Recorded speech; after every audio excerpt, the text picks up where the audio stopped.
From the KUDZUKIAN studios in Memphis, Tennessee, it's ICONversation. Elliot Perry, otherwise known as Socks. Man, thank you. How you guys doing? Mr. Earl the Pearl Monroe. Hey, thank you. Nice to be with you guys. Glad to have Mr. Allen Houston. Trying to stay warm up here in New York. I hear you. Personality extraordinaire, Mr. Scoop Jackson. Appreciate the encore. Mr. Michael Ray Richardson. What's up, man? Glad to be here, brother. A three-time NBA All-Star, the one, the only, Detlef Shrimp. Howard and Larry, thanks so much for having me. I'm excited to be on the show. ICONversation. ICONversation. ICONversation.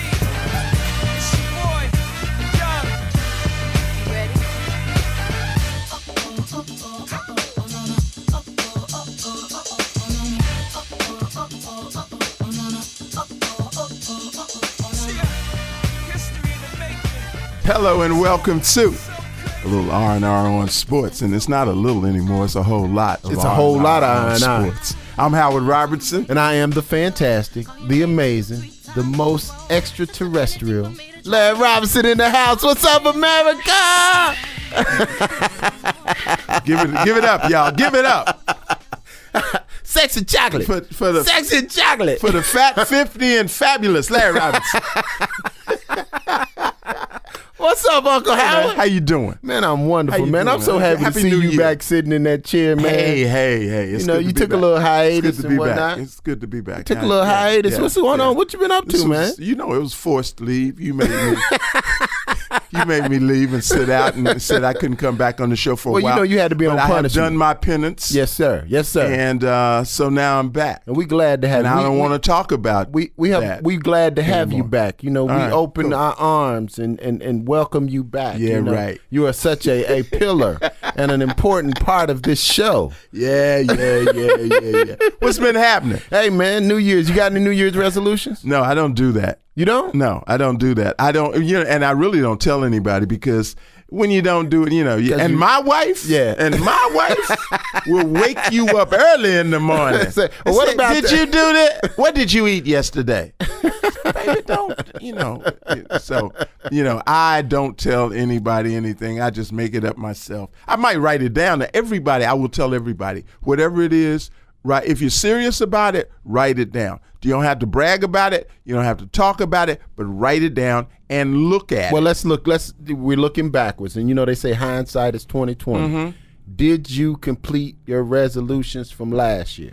Basically, I did. Okay. Generally, I did. And what were they? And it was one main thing. One main thing was to chronicle and communicate more.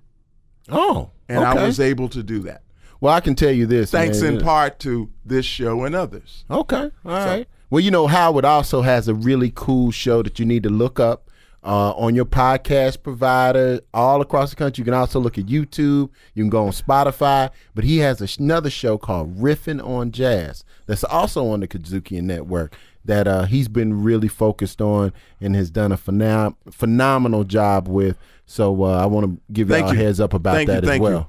Thank you. And but as far as sports is concerned, I think we got a lot on our plates. I think we got a lot to look at and a lot to talk about. And we're going to talk about and talk to people more so than we had. Right. Yeah. Well, we kind of, as we've talked about in the past few shows, is that we're going to really dig into these iconic figures and have some uncommon conversations so that you can actually understand who they are. Because these guys are people.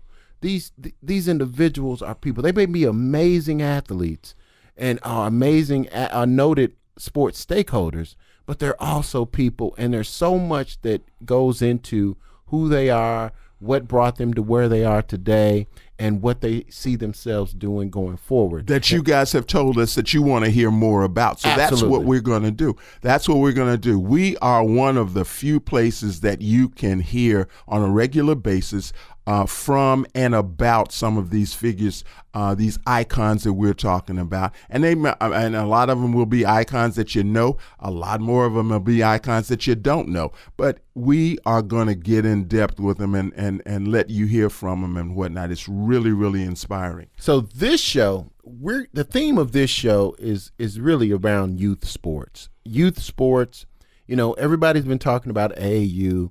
everybody's been talking about all these different coaches and coaches doing irresponsible things. You know, you got the whole conversation around Alonzo Ball and LeVar Ball and other individuals associated with the Ball family.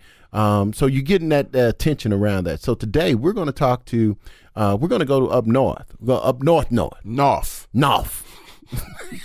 N-O-R-F. North. We're going up north to Canada and talk to a gentleman by the name of Mano Watsa. And he's over PGC Basketball. But before that, after the break, we're going to come back and talk a little bit more about youth sports and kind of set the background as to what we are thinking. And then after that, we're going to go into the interview with Mano Watsa of PGC Basketball. So stick with us. All right? Back after this. ICONversation, baby. ICONversation. You're listening to an R&R on Sports Throwback. Hey, this is Ice. I'm the original gangster. And whenever I'm hanging out with Coco, when we just chilling on Saturdays, we always listening to Howard and Larry on R&R on Sports. You know what I'm saying? I am a nightmare walking, psychopath talking.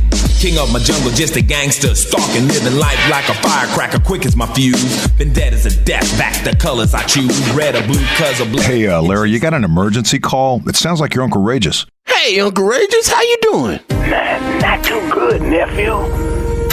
What's wrong? You sick?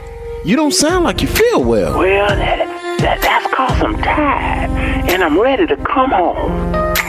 Come home? Come home from where? Where are you? Well, that's the thing right there. See, I don't know exactly where I am. It looked like an island somewhere, cause I ain't seen nothing but sand, palm trees, and the ocean. But I don't know which ocean. Wait, didn't you know where you were going? How the hell did you get there, and who are you with? Them's all very intelligent questions, nephew, and I should have some answers. I certainly hope so. You need to hurry, because I'm in the middle of a daggone show, man. Now you remember a couple of months ago when I was talking to Shelly? Shelly who? Oh, Donald Sterling's wife, Shelly Sterling. Yeah. And you know they closed the deal on the team. Mm-hmm. So she got paid, and she done kidnapped me, flew us down here wherever we are, and she making me do things. This old girl is a freak. Shh, here she comes. Rachel, why are you raging, boo? You're not done yet, sweetie. Oh, Lord, I'm so tired. See, I remember you talking about what you gonna do to her, but sounds like you getting done. Y'all running around naked on the beach? Naked as a damn jaybird, and these sand crabs been tearing my ass up. See, she's sore, and she can't get enough.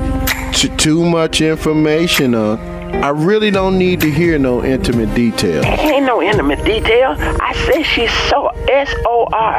That means she sprung on Regis. I can't let her find me. There you are, Reggie Boo. Come on now. Mama's got something for you. Oh, Lord. ICONversation.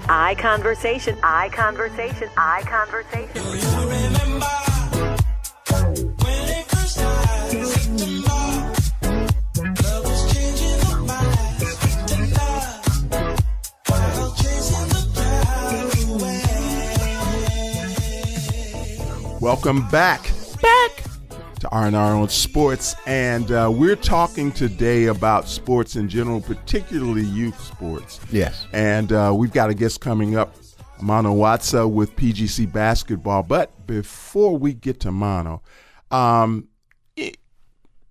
have been seeing more and more things that trouble me. Really?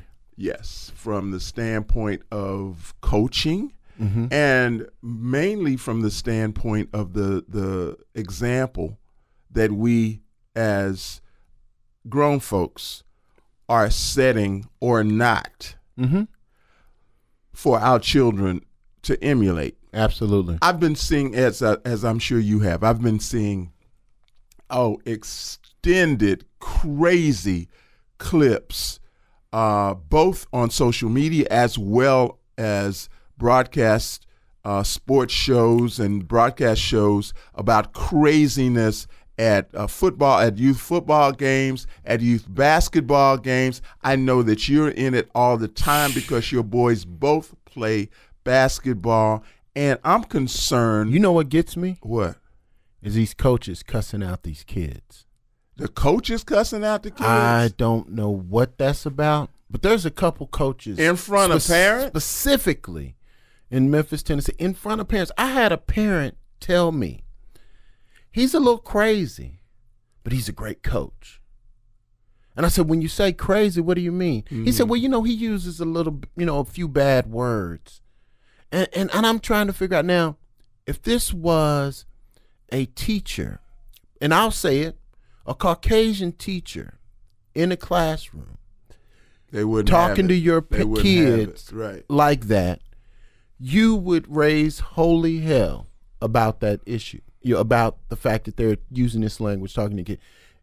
In my opinion, there is no place for a coach to use foul language in teaching a young kid how to play the game or motivate them. And this thing about being negative.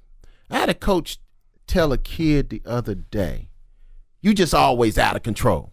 So it just gets to the point where I feel that we have to really check what we're doing as it relates to our children. Yes, I don't want a trophy. I don't want a trophy because we came in 8th place. I don't want a trophy because we showed up. I call that the wussification of America. And I think that's part of the problem with our kids and not being able to take defeat and understand that you get better and you come back and you overcome and so on and so forth. But what I'm finding is that these coaches are not understanding what they're being charged with at the youth level. You're being charged with helping this kid understand the game and get better at the game. You're not there to assassinate their character. No. You're there to help build character because that's what sports is supposed to do, particularly team sports, or any kind of sports. It's supposed to build character, and I think they forget that part of it because I think there's too much focus on the game and the outcome of the game. Now, I'm not saying... I don't mind outcome. I want you to focus on winning. Let me finish. You can focus on winning, okay?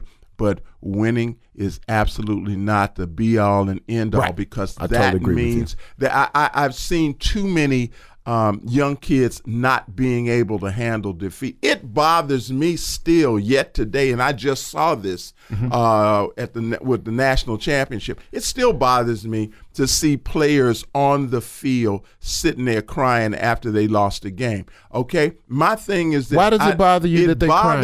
It bothers me because I like it when they crying. I'm old school. I don't know why you like it. I'm old school, and back in the day, we would have gotten not in front of everybody, but in the locker room. If we were sitting out there crying after we got beat, what you talking about? The All-State band or something? You talking about the All-State choir? Wait a minute, hold on, bro. I'm not talking about the All-State band. You act like was like first chair. You was like first chair of the Zulaphone. Band, I'm sitting there crying. The Zulaphone. I wouldn't have cried. I wouldn't have cried then. I would not have cried then. But no, I mean, our coaches would have killed us if we were sitting out in public, in front of everybody, sitting out there crying like a girl. But no. Hold, let me finish. Wait a minute. Crying like a what? Like a girl. See, then that's the wrong thing. See, because I would say Serena Williams is a girl. Yeah, absolutely. And I would say she's a dominant, but she doesn't. Crazy. When was the last time you saw her sitting out there crying after a match? When was the last time you saw that? You have long time ago. Oh, okay. Long time. It was a long time ago. Young in her career. Right. But I'm saying I don't have a problem with Wait a minute. Let me finish. Go ahead, finish. That's not my problem. Okay, what's your problem? My real problem is the belligerence that takes place, that I see taking place after some of the game. They are mad. They are mad because the other team did their job and beat them, which is what they were supposed to do. And there is they don't want to go. I mean, I've seen it. I've seen coaches cuss out the whole team. Right. I've seen them. Have you seen them not want to go? 8 years old, 8 to 10 years old. Have you seen them not wanting to go over and shake the other team's hand and whatnot because they just so bent out of shape that they got beat that they don't want to have. Right. See, that's not character building to me. That's not character building. You win well and you lose as best you can, but you don't do it being no butt. Right. You understand? But I mean, but you have a lot of parents. You have a lot of parents that are fostering this type of behavior, and coaches too. Absolutely.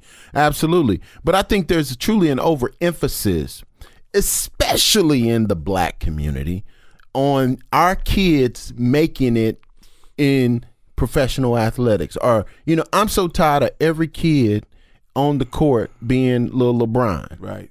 And all I'm saying is sports is supposed to definitely build character, build will, all of those things, teamwork, all those great attributes. And therefore, let it be that.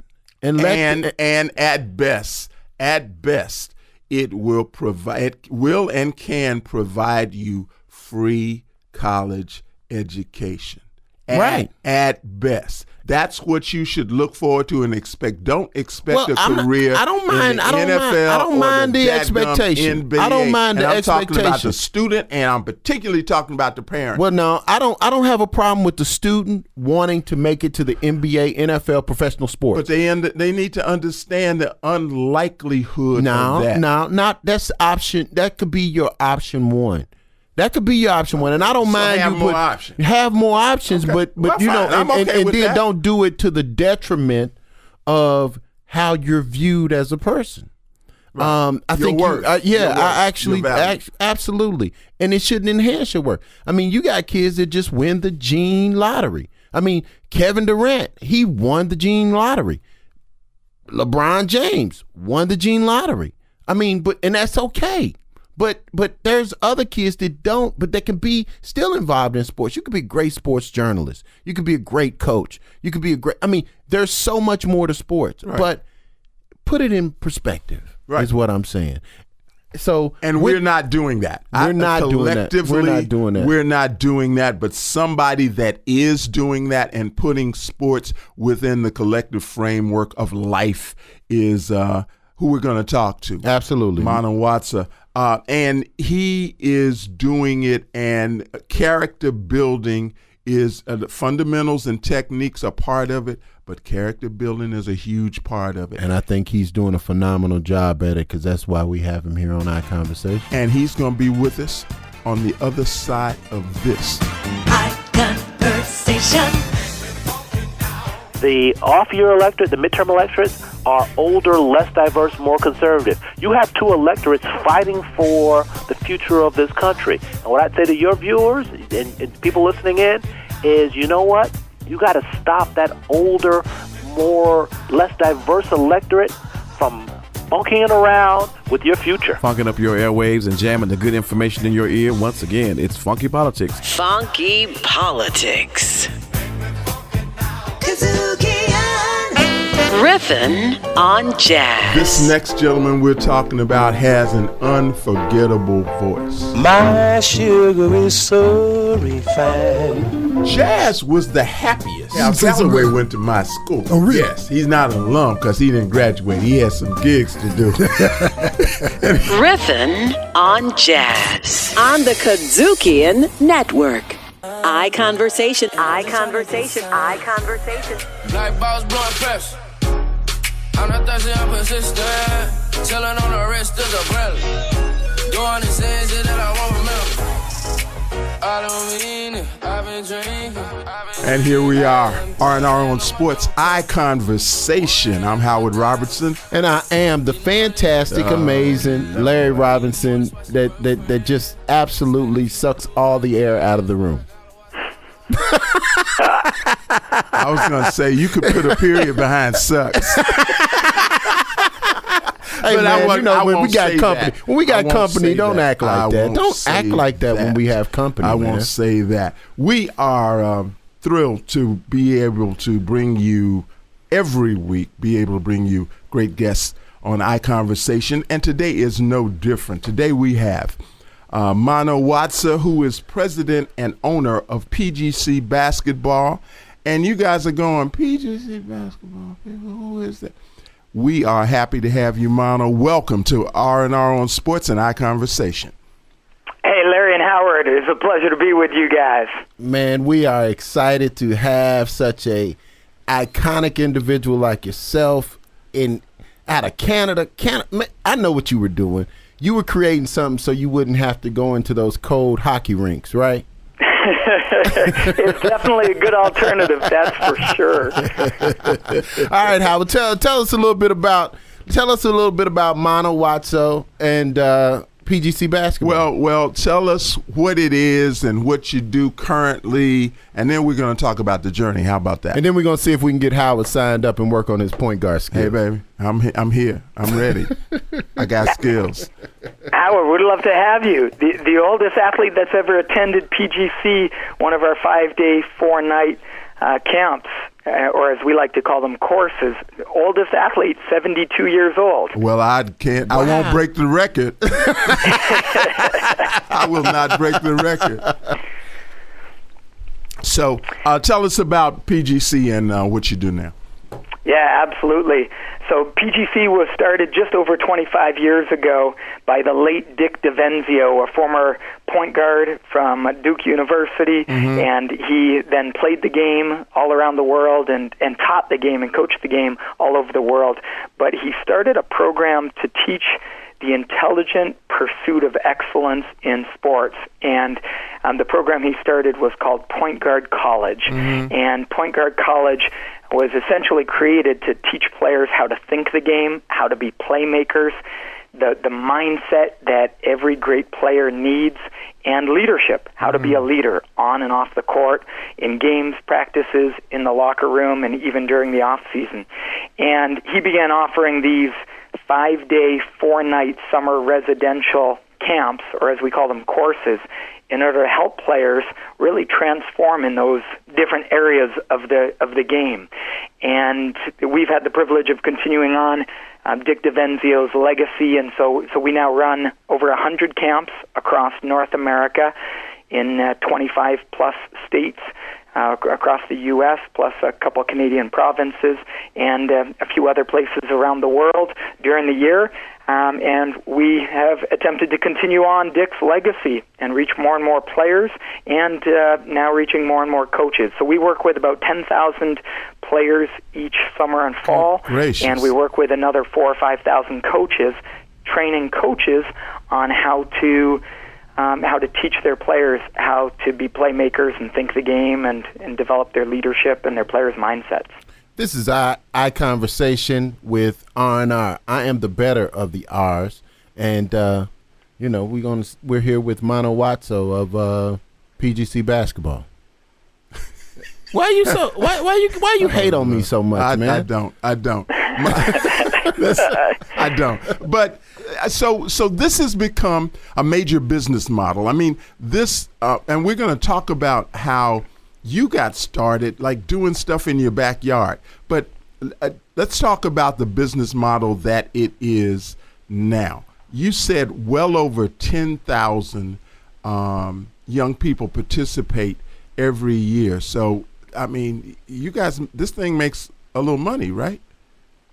You know what? We've definitely had to ensure we could be sustainable so that we could continue on Dick's legacy.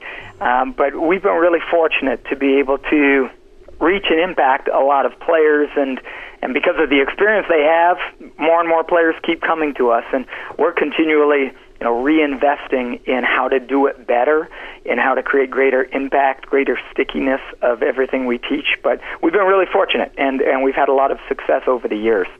Oh, wow, that's fantastic. That's fantastic. And you are based in Canada, okay?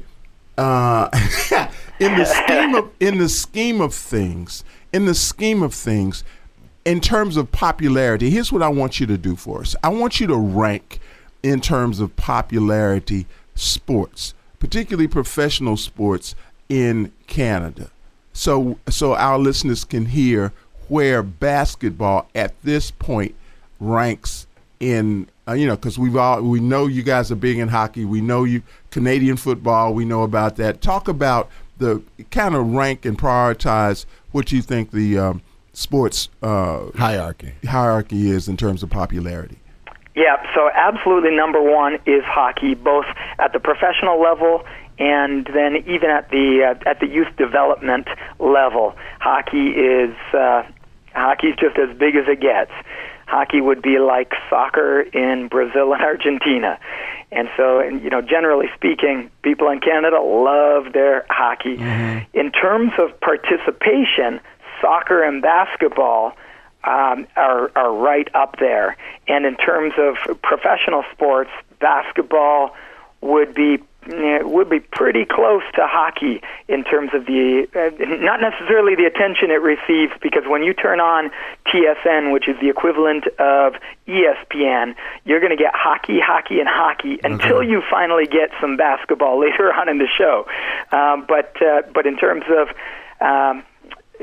of the newspapers, in terms of media, in terms of young people's interest, well, basketball is growing every year. And I would say amongst young people, basketball at the professional level might even be on par or even has superseded hockey in light of how multicultural Canada has become. And I live just outside of Toronto, so I might be slightly biased by Toronto, which is a melting pot and so multicultural, that I would say in Toronto, amongst young people, basketball is probably even bigger than hockey. Let me ask you, Mano, would you think that the basketball has become sort of the sport for people of color? Is there a difference there between the Caucasian Canadian and a person of color in Canada and their affinity for basketball versus hockey? You know what? I would say it's actually all ethnicities.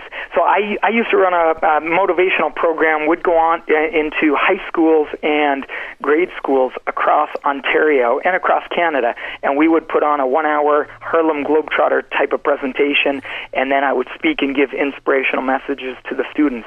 And what we found was, having spoken to 250,000 students, what we found was kids of all ethnicity and background loved their basketball.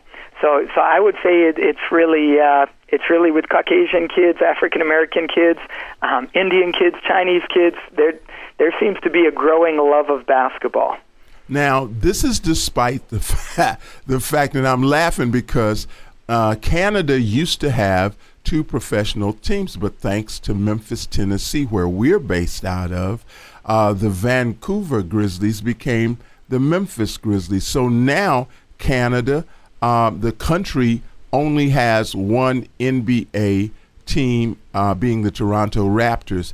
So you're saying the growth, despite the reduction by 50% of the number of professional teams in Canada.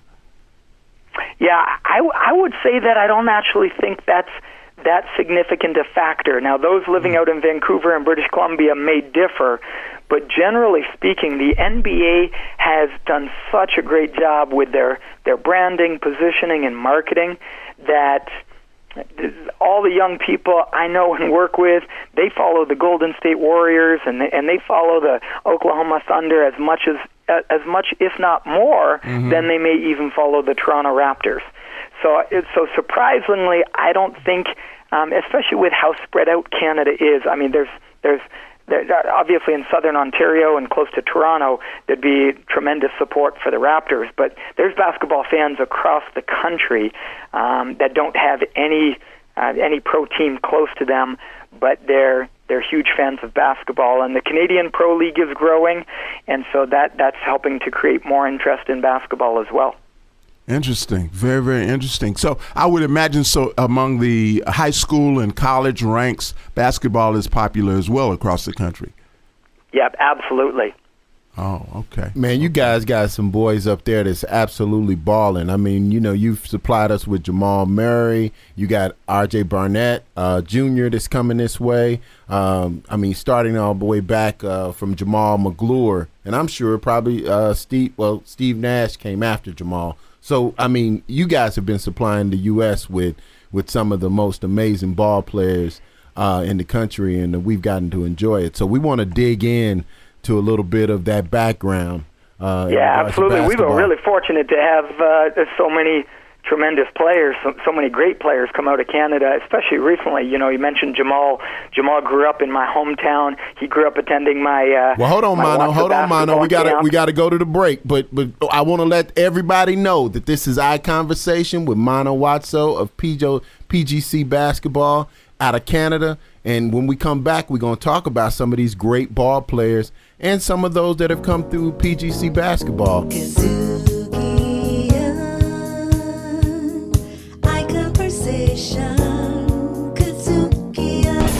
R&R on sports, artivism, best in blue, funky politics, blues in the basement, neighborhood connect, riffing on jazz on the KUDZUKIAN Network. KUDZUKIAN, ICONversation. And we're back with ICONversation, R&R on sports. We're talking to Mano Watsa, who is the president and owner of PGC Basketball, based out of Canada. Mano, we were talking about players that have come out of Canada and done very, very well on the professional level here in the States. But before we get back to that, I want you to talk about your journey, because when you started, the popularity of basketball was not as great when you started in your backyard, right? Back a few years ago. Did people look at you kind of sideways? Like, why are you so interested in basketball? Talk about coming up with a passion for basketball.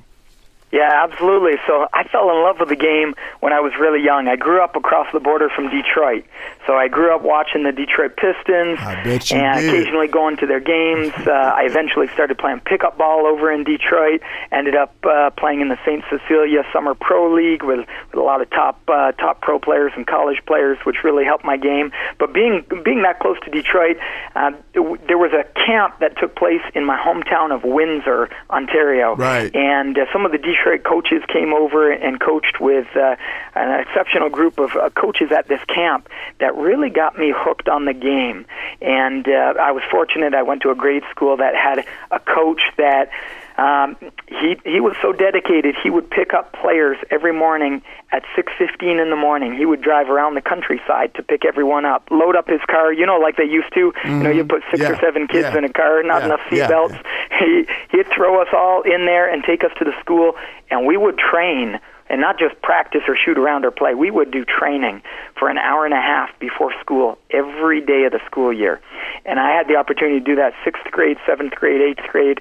So by the time I got to high school, I had developed a love for the game. And now, in my town in particular, because he had a love for the game, he got a lot of players hooked on the game.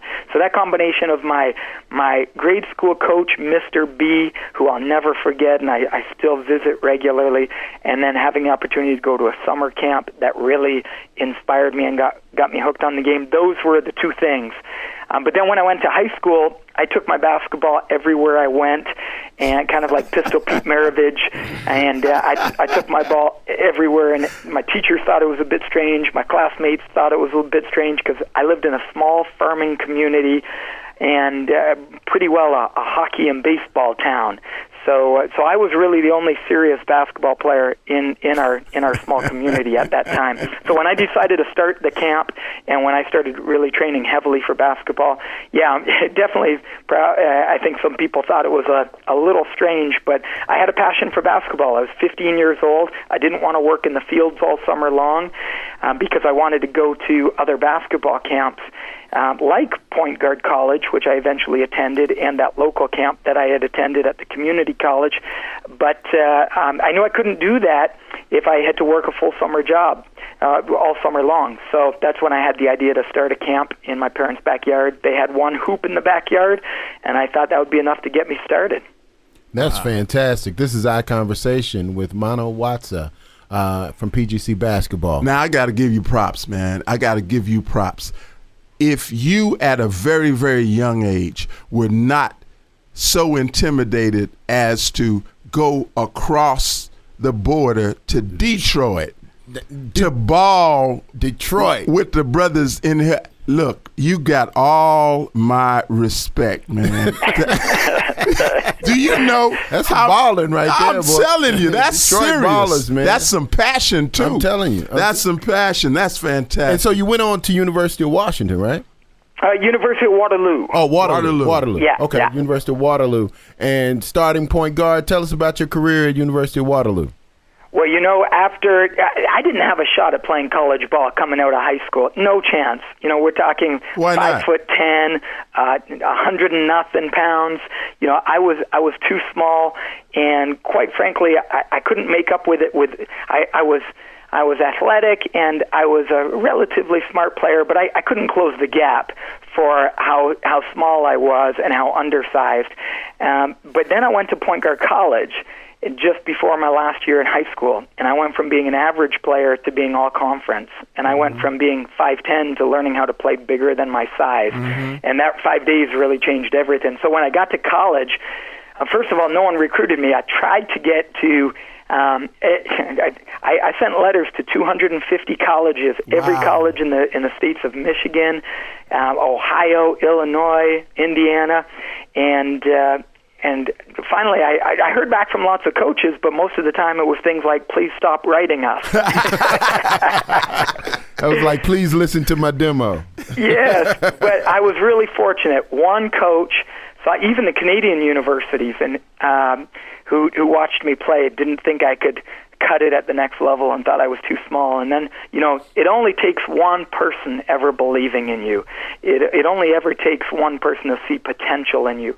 And I was fortunate in my graduating year, and it was actually June of my graduating year. I didn't know where I was going to go to school or where I was going to play. And one coach said, I think you've got a lot of potential. And he brought me into the University of Waterloo, and I continued to apply everything I had learned at point guard college about playmaking, about leadership, about mindset, about how to think the game. And lo and behold, by my second year, I went from being unrecruited and showing up on the scene to then being all-conference, to then being a two-time All-Canadian as one of the top 10 players in Canada. And I don't say that to say anything about myself, but I was applying all the concepts that I had learned from PGC, and it made all the difference in the world. Where is the University of Waterloo? So the University of Waterloo is about an hour outside of Toronto. Okay. Awesome. Yeah. Well, listen, man, you know, we were talking about players. Now, you know, first of all, America, the U.S., the world, you got to realize that Canada is a major, major player on the professional basketball scene. And I want to start with just a couple players: Steve Nash, Jamal Murray, last year's #1 pick, Markelle Fultz, the previous #1 pick, Andrew Wiggins. I mean, you guys have really supplied the NBA and basketball, the basketball family, with some outstanding players. Talk about what is happening in Canada that's allowing you guys to find this level of success. You know, I think it's an interesting thing that we've had so many players who have done so well for a country that's, relatively speaking, as small as Canada is population-wise. I think it goes to the principle of the more challenges or roadblocks somebody has, you get those individuals, whether it's athletes or nearly any field, or any field for that matter, that they'll do everything they can to overcome the roadblocks or the adversities that they face.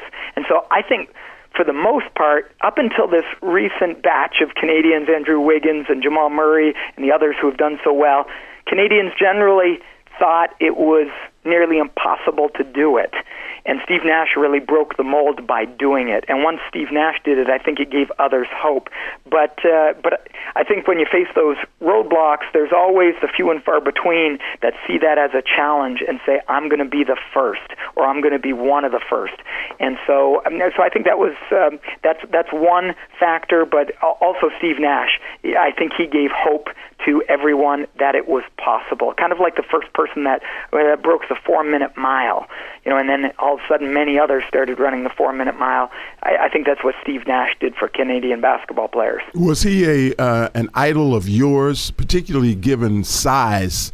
You talked about being small. Did you really look up to him as a player and a point guard?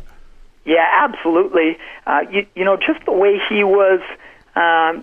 Just the way he was able to play without being the most athletic player on the floor, not even close. Mm-hmm. But he was so clever. Now, during my growing up years, Steve hadn't come onto the scene yet, so I was more of an Isaiah Thomas and Magic Johnson fan. Okay. I'm back in that era. Okay. Detroit. But towards the end of my career, I did love following Steve. Yeah, speaking of Detroit, huh? Detroit. So now you guys have 4 pillars. Let's go back to PGC Basketball. And by the way, this is Mano Watsa, president of PGC Basketball, based out of Canada, one of the most amazing point guard camps in the country. What is it that you guys are doing? You have 4 pillars that you talk about, that you really be able to share with the kids and help them to be able to develop as basketball players. Can you go through those and kind of give us a little insight? Yeah, absolutely. At a typical camp, you're likely to get some form of skill development, and then they'll roll out the balls and play, and that's great. It's great for helping kids to learn some basic skills and fundamentals, and to just develop a love for the game. But once you get beyond that, there's a lot more to the game than just basic fundamentals. And so what we hang our hat on, and what PGC has offered to the basketball world for now closing in on nearly 100,000 players and coaches over the past 25 years, is teaching players how to think the game. So that's one of the 4 pillars, how to think the game. The mindset that, not the mindset, I'll come into that in a moment, the think the game components in terms of how does a player, not just a point guard, but any player who needs to make decisions out on the court, which is every player, how do players make better decisions? How do you know when you should go into the post and when you should penetrate? How do you know when you should push the ball in transition and when you should slow it down to change the momentum? How do you know what's the right angle to make a pass and what's the wrong angle? Mm-hmm. All of those aspects of thinking the game, that's pillar number 1. And then pillar number 2 is playmaking. How do you teach a player how to be a playmaker? How do they create opportunities for themselves and for others? How do you help players to get to the free throw line 4 to 6 times more per game? How do you help players be able to read the defense as they're penetrating? So a lot of coaches will focus on helping players to, you see it in warm-ups all the time, NBA players running layup lines, and that kind of went down to colleges just running layup lines, and that went down to high schools and middle schools doing layup lines in warm-ups. Well, there couldn't be a worse way for young developmental age players to warm up, because it's not teaching them anything. In a game, you're never running a layup on air with no defender. That's why players, if you watch them in warm-ups, they'll shoot about 90% in layups in warm-ups and then get into the game and shoot 10%. Right. It's because they haven't learned how to read the defense. It's not can you do the layup, it's which layup should you use and when.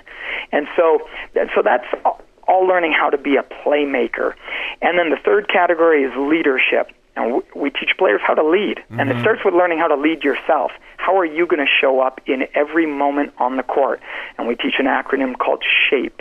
And SHAPE basically stands, and we spell it a little uniquely at PGC, SCHAPE, and we unpack in every one of our courses, every one of our camps, we teach what it means to shape yourself, and then what it means to shape your teammates, and what it means to shape your entire team and environment. And so that's all around leadership, learning to lead yourself and learning to lead others and influence others. And then finally, number 4 is the mindset that a player has. What's their mindset when they go to the free throw line when they're down by 1? What's their mindset when they're dealing with a difficult coach? What's their mindset when a referee blows a call at a key time in a big game? What's their mindset when they're dealing with a lazy or selfish teammate in practice? And teaching players how to have the mindset of a champion. And, very few players, even very few professionals, have ever learned a champion's mindset. And so we teach that as well. So that's why we call it PGC the only 4-in-1 camp experience. I know of no other experience out there that teaches all 4 of those in one 5-day full immersion transformational experience. So they don't just go to the classroom and learn about one and then go to a film session and learn about the other, and then go to the gym and learn about the 2 others. All 4 are woven into everything we do in the classroom, on court, and in the film sessions. That's outstanding. That's outstanding. Mano, it's been a pleasure, absolute pleasure having you on iConversation, R&R on Sports, and this is kind of like the Cosa Nostra, man. You got to commit to come back in the future, because I want you to talk a little bit more about the whole motivational side to our listeners. But this is we want to tell all of our listeners to be on the lookout for PGC. What's the website real quick, Mano? It's pgcbasketball.com. All right, guys. And you could do no better for your child or your grandchild or even your coach. Absolutely. It is phenomenal. Thank you for being with us here on R&R. Did you commit to come back? Hey, I would be delighted to come back, and it would be a pleasure. It's been great connecting with you, Larry and Howard. I appreciate being on the show. You're in the family now. Thanks a lot, and we'll be back with more. All right, thanks, guys. R&R right after this. So I hit it with the D&D, yeah, D&D.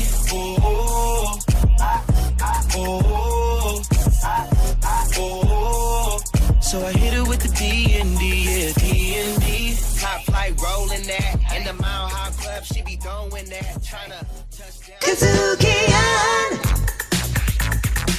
Back with R&R on Sports. And it is. What'd you think of Mano? I love Mano. I thought Mano was awesome. I think Mano was awesome. I love what he's bringing to the game of basketball. I love what Canada's bringing to the sport of basketball, because what I see from their players is that they're very respectful of the game.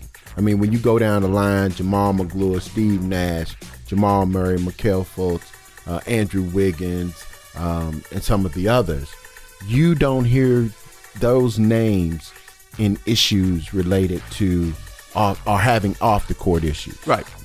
And I think it's cultural? I think it's that way for other international players as well. They have a passion for the game.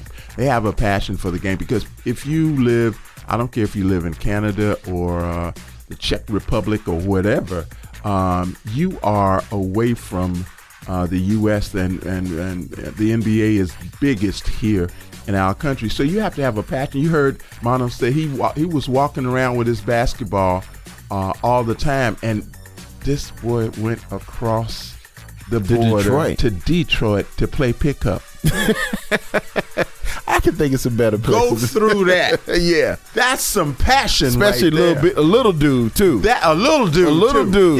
Yeah. But was not intimidated. No. And you know how it is in the neighborhood. Oh, yeah. You know how it is in the hood. The brothers had respect for that. They go, whoa. Yeah. Where you come from? Walking up in here. Talking all proper and stuff. Absolutely. So I love the passion. And I think they have that. And, the foolish, they don't have time for the foolishness. Where are we going? That's a long conversation. And something that we're going to have to pick up in the next show. That ain't. Are we going to do this again? Where are we going with 5 seconds left on the clock? Are we going to do this again? We got to do it again. We're going to be back, and we want you to be back with us. Make sure you go to your podcast provider or your streaming provider. You can go to Spotify. You can go to Spotify Stitcher. now. Look at us. Stitcher. You can go to TuneIn app. You can go to Apple Podcasts. You can go all over the place. R&R on Sports. Be back with us next week. Y'all take care. We're out.